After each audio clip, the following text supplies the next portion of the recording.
Absolutely. इन दोनों को किसी ऐसे इंसान ने मारा है जो इन्हें अच्छी तरह जानता था। पहले धोखे से इन्हें ड्रग किया और फिर जिंदा जला दिया। हाँ छोटू बोलो। सर, सुनील की बीवी मिल गई, लेकिन सर एक अजीब बात पता चली। सुनील और उसकी मां गायब होने के बाद भी उसने कोई भी मिसिंग पर्संस रिपोर्ट नहीं फाइल की। ठीक है, हम पहुंच रहे हैं।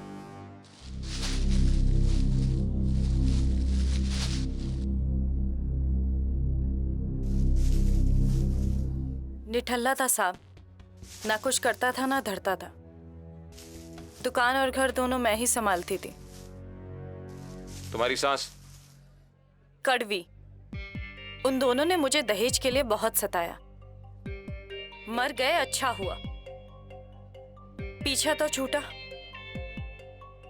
तुम्हारे पति और तुम्हारी सास पिछले 3 दिन से गायब है और तुमने पुलिस को इन्फॉर्म तक नहीं किया, क्यों? उन दोनों ने तो बड़े आराम से मुझे मेरे मायके भेज दिया था, पर मुझे पता था कि दाल में कुछ ना कुछ काला जरूर है। शायद सुनील मेरे पीछे दूसरा ब्याह रचाना चाहते थे ताकि दोबारा से दहेज मांग सके।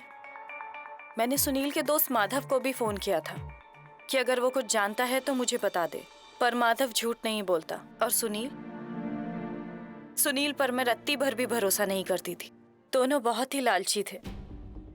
मेरे पिताजी से 10 लाख की मांग की थी। जैसे तैसे करके मेरे पिताजी ने दे भी दिए थे, फिर भी उनकी मांग कम नहीं हुई। दहेज मांगने वालों की मांग कभी कम भी नहीं होती, बस लड़की वाले लुट जाते हैं, मांगे खत्म नहीं होती। सुनील को घर बैठे बैठाए पैसे आने लगे थे और उसने मुझे धमकी दी थी कि अगर पैसे आने बंद हुए तो वो मुझे छोड़ के किसी और से शादी कर लेगा। और मैं जानती थी कि सुनील ऐसा कर सकता है। फिर तुम वापस अचानक कैसे आ गई? मैं ये सोचकर वापस आई कि वो दोनों चाहे कुछ भी कर लें, मैं ये घर छोड़कर कहीं नहीं जाने वाली। और जब मैं लौट कर आई तो वो डिब्बा जिसमें मेरी सास अपने गहने और पैसे रखती थी, वो डिब्बा वहां से गायब था। तब मुझे यकीन हो गया कि वो दोनों कुछ ना कुछ जरूर कर रहे हैं। तब मैंने निश्चित किया कि जब वो दोनों वापस आएंगे मैं उनका सामना करूंगी, पर वो दोनों मर जाएंगे ये नहीं सोचा था। और इसलिए मैंने पुलिस थाने जाके कोई रिपोर्ट नहीं लिखवाई। घी कौन सा इस्तेमाल करती हो तुम? घी तो इतना होता ही नहीं था साहब। वैसे भी मेरी सास का हाथ बहुत तंग था, तो जब कभी होता था घर पे ही बनाते थे। दुकान पे तो घी बेचती होगी ना? हाँ, पर अभी खत्म है। ठीक है, लेकिन हमारी इजाजत के बिना तुम इस शहर से कहीं नहीं जाओगी।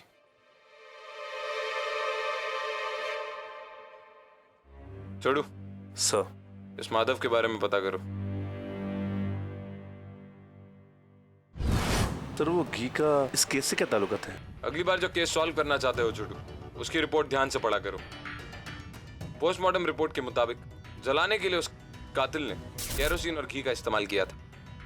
इसका मतलब कत्ल के लिए घी और केरोसिन का सप्लाई चाहिए, और किरण की तो पूरी की पूरी दुकान है। चलो अच्छा है, कम से कम 2 और 2 4 होते हैं, इतना तो पता है।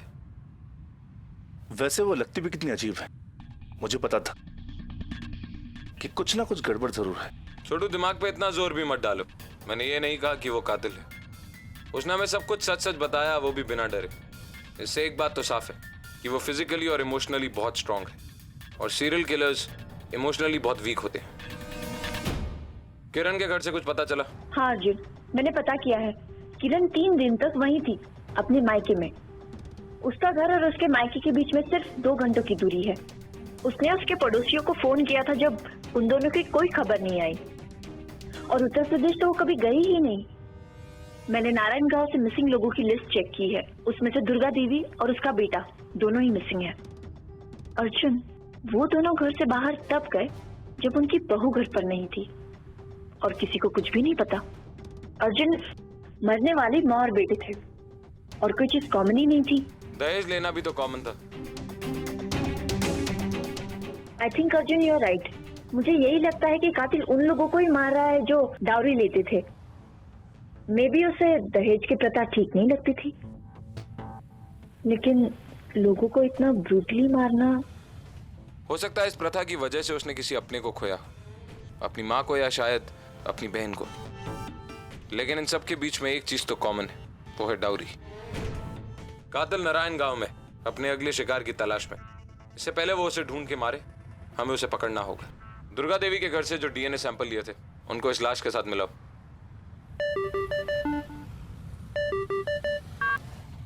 हेलो। ओके सर, माधव का पता चल गया है।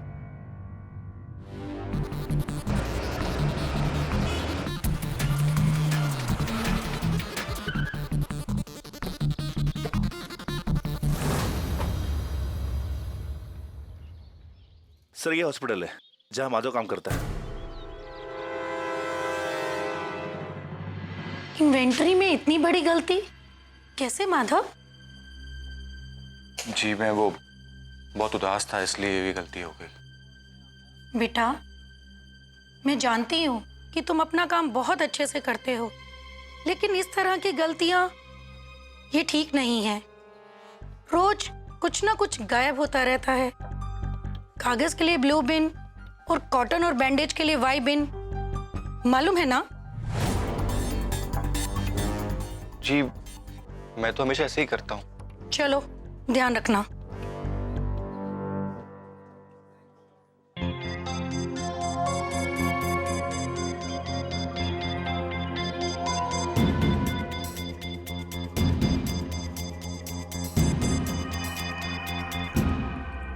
सर ये है माधव और ये है एसीपी अर्जुन राउते।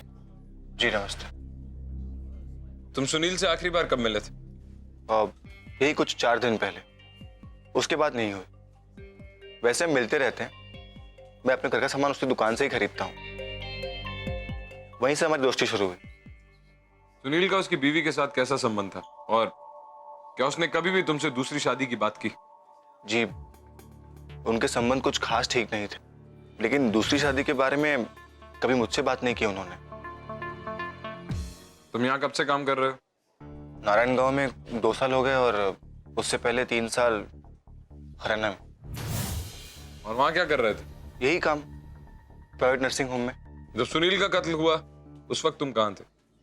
मेरी सुबह की ड्यूटी लगी हुई थी, तबीयत कुछ ठीक नहीं थी, इसलिए दवाई खरीद के मैं घर जाके सो गया था। तुम्हें किसी पे शक? भाभी ने कहा था कि सुनील के पास कुछ पैसे और जेवर थे, शायद उसी वजह से किसी ने मारा हो उन्हें। हमें तुम्हारी मदद की जरूरत शायद फिर पड़े, इसलिए हमारी इजाजत के बिना इस शहर से कहीं मत जाना।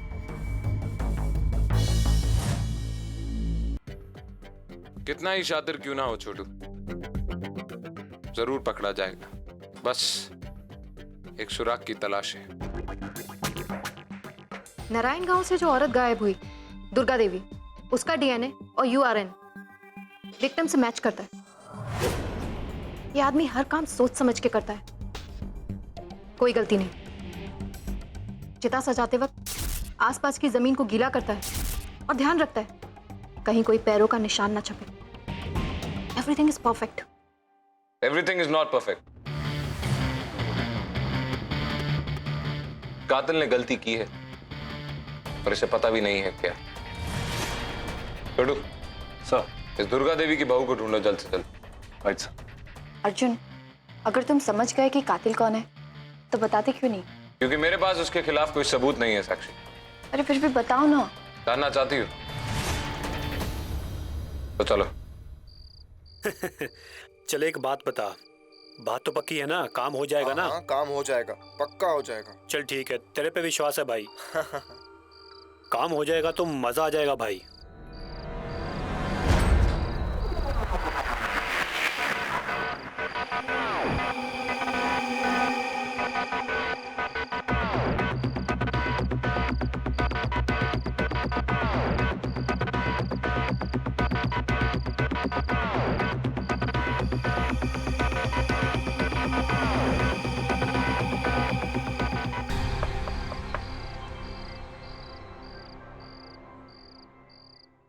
सुनील के बारे में आपसे कुछ सवाल पूछने थे।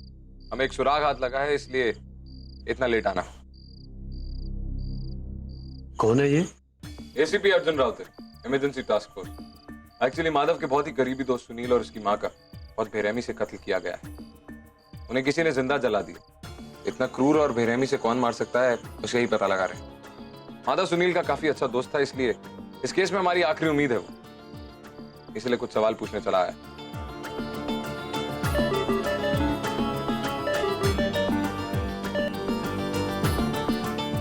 हाँ साक्षी बोलो। अर्जुन, सारे रिकॉर्ड्स गलत है। कोई भी क्रॉस चेकिंग के टाइम मैच नहीं करता। और हाँ, हरियाणा में उस नाम का कोई भी हॉस्पिटल नहीं है। ठीक है। ये सुनील कौन है? हाँ वो मैं जानता हूँ उसे।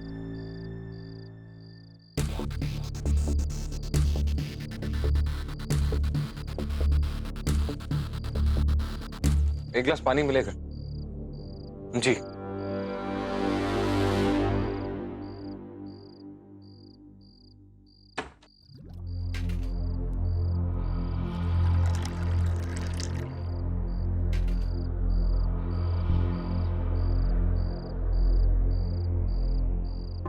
पानी।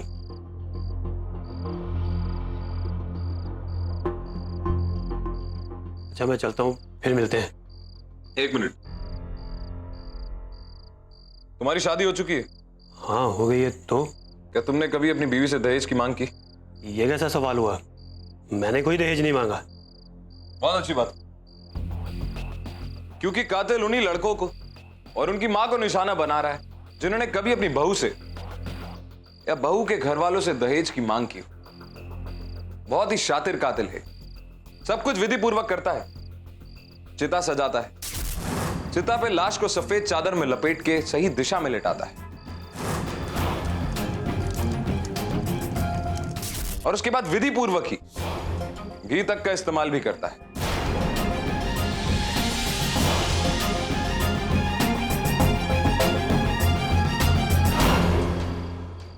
सुनील और उसकी मां को भी इस कातिल ने ठीक ऐसे ही मारा था, लेकिन एक बात समझ में नहीं आई कि कातिल ने आखिर उन दोनों को ऐसा क्या कहा था कि वो शहर से दूर एक सुनसान जगह पे जाने को राजी हो गए।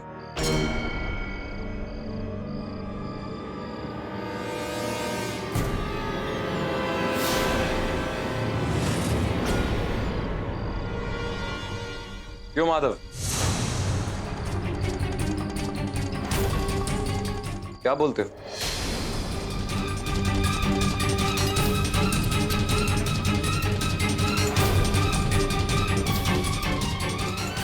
मुझे घी के पैकेट का एक छोटा सा टुकड़ा मिला था जो शायद आग से उड़ के वहां पहुंच गया था।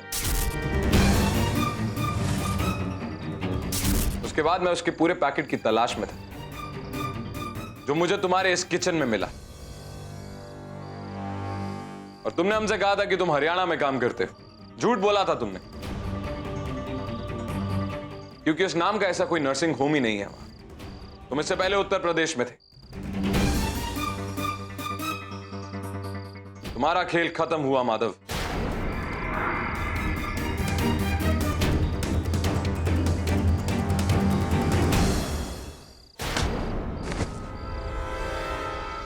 उसे छोड़ दो माधव।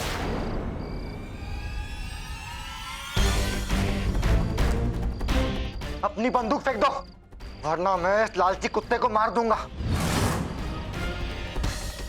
हाँ, मैंने ही उन सबको मारा था और इसको भी मार दूंगा।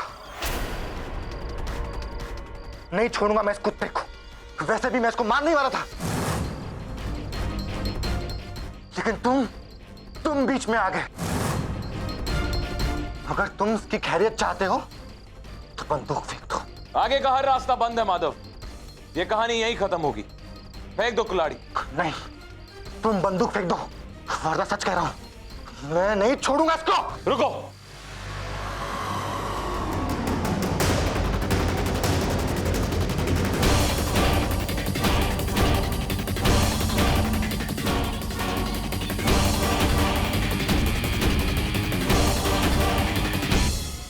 अब उसे जाने दो माधव, छोड़ दो उसे।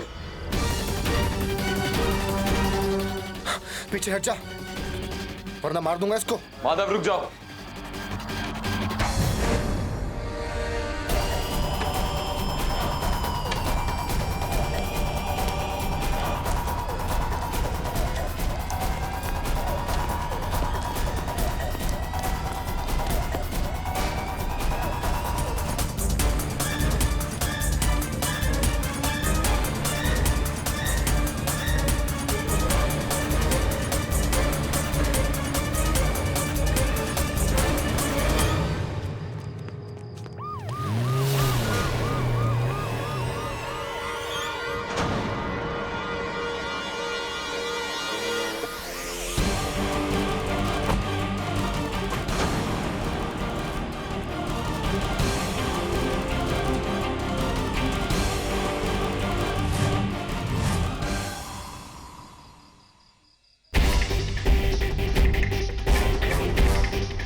मार दो मुझे, मार दो, वरना मैं सबको मार दूंगा, सबको मार दूंगा, सबको जला दूंगा।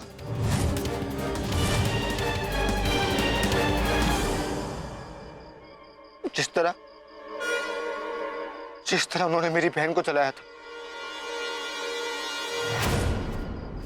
मेरी आंखों के सामने। मैं 10 साल का था, कुछ भी नहीं कर पाया, मार मार के उसका मुंह तोड़ दिया। नहीं आएगी, ये दहेज नहीं आएगी। वो चीखती रही, चिल्लाती रही, पर हम कुछ नहीं कर पाए। और फिर उसकी मां ने माचिस की तीली फेंक कर उसे आग लगा दी। और वो दोनों वहां खड़े देखते रहे। अपनी आंखों के सामने उसे भस्म होते हुए देखा मैंने। उसके लालची पति, उसकी लालची मां ने कह दिया कि हादसा था। मेरे पिताजी ने उनको सब कुछ दे दिया, सब कुछ। कुछ नहीं बचा था उनके पास, कुछ भी नहीं। उन्हें जिंदगी भर अफसोस रह गया कि वो अपनी बेटी का दाह संस्कार भी नहीं कर पाए। कुछ खत्म हो चुका था, राख हो चुकी थी वो, राख। अपनी बहन की आत्मा को शांति देने का कोई और तरीका नहीं था मेरे पास, सिवाय मौत के और कोई प्रायश्चित नहीं था उनके लिए।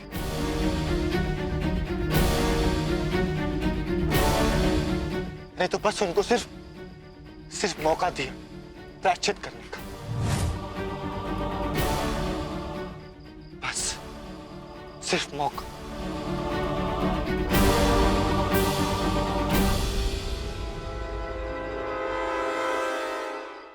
इंस्पेक्टर, ले जाओ इसे।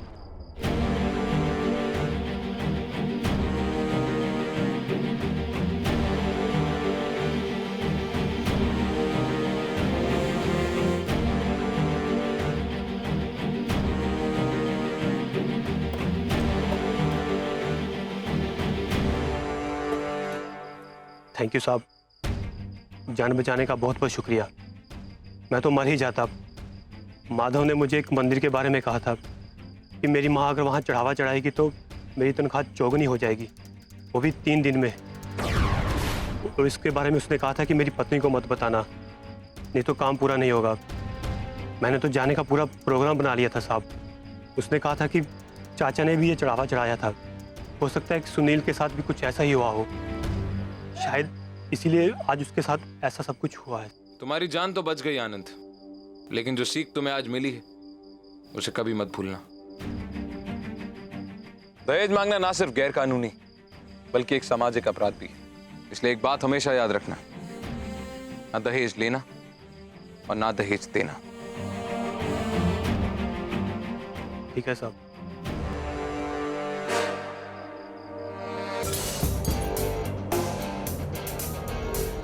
नहीं लगेगा कोई ब्रेक। स्टार प्लस के बेहतरीन शोज देखने के लिए लाइक, शेयर और सब्सक्राइब करें स्टार प्लस यूट्यूब पेज को।